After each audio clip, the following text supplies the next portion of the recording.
സ്കൂളൊക്കെ തുറന്ന സ്ഥിതിക്ക് കുട്ടികൾക്ക് സ്നാക്സ് കൊടുത്തുവിടാനുള്ള തത്രപ്പാടിലായിരിക്കുമല്ലേ അമ്മമാരൊക്കെ. ഹലോ ഗൈസ്, ഇന്ന് നമുക്ക് അങ്ങനെ ഒരു സ്നാക്സ് നോക്കാം. മെയിനായിട്ട് ഇതിന് രണ്ടേ ഇൻഗ്രീഡിയൻസ് മാത്രം മതി.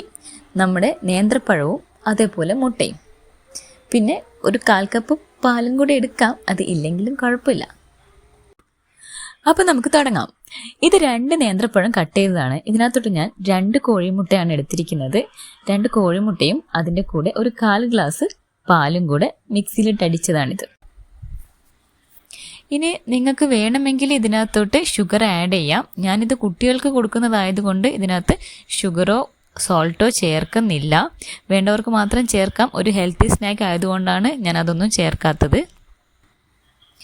ഇനി ഗ്യാസിലേക്കൊരു പാൻ വെക്കുക. അതിന് മേലെ അടുത്തൊരു പാൻ വെച്ചതിന് ശേഷം ആ പാനിലേക്ക് വേണം നമ്മൾ ഈ മിക്സർ ഒഴിച്ചു കൊടുക്കാൻ. അല്ലെങ്കിൽ ഇത് അടി കരിഞ്ഞു പോവുകയും ചെയ്യും, മേൽഭാഗം വെന്തിട്ടും ഉണ്ടാവില്ല. അപ്പോൾ ഇത് ഇങ്ങനെ തന്നെ ചെയ്യണം, അല്ലെങ്കിൽ ഇതിൻ്റെ അടി കരിഞ്ഞു പോവും.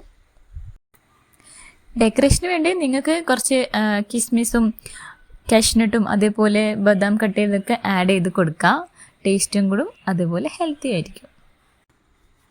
പിന്നെ ഒരു അടപ്പ് വെച്ച് അടച്ചു വയ്ക്കുക. ഒരു 10 മിനിറ്റ് വേവാൻ സമയം കൊടുക്കുക. എന്നിട്ട് തുറന്ന് നോക്കാം.